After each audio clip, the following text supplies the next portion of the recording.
dei Dreamer, anticipazioni, puntate dal 22 al 26 giugno. In questa settimana tanti saranno i colpi di scena, tra discussioni, avvicinamenti e gelosie e nuovi incontri tra Sanem e Jeanne.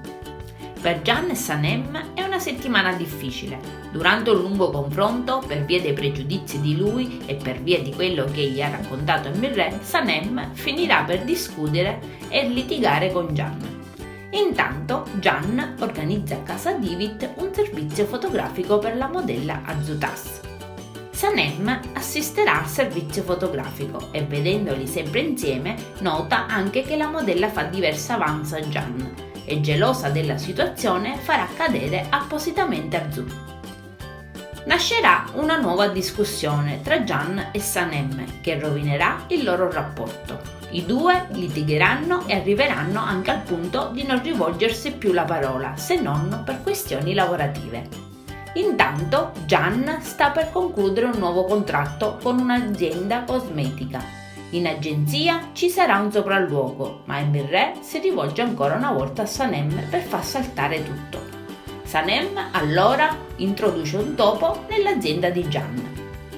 Ma il piano di Sanem non va a buon fine e Jeanne trionfa nuovamente e riuscirà a chiudere il contratto con la casa cosmetica.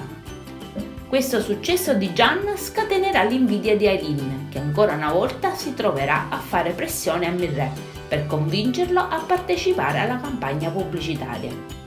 Intanto si scopre anche che i file che sono stati inviati alla concorrente Aileen sono partiti dal computer di Leila, la sorella di Sanem.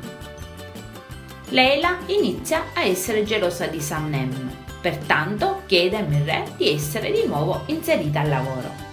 In questi episodi Deren tratterà male Sanem. Sanem vede vanificare tutti i suoi sforzi e scoppierà in lacrime, ma a sorpresa la raggiunge Jeanne che cercherà di consolarla.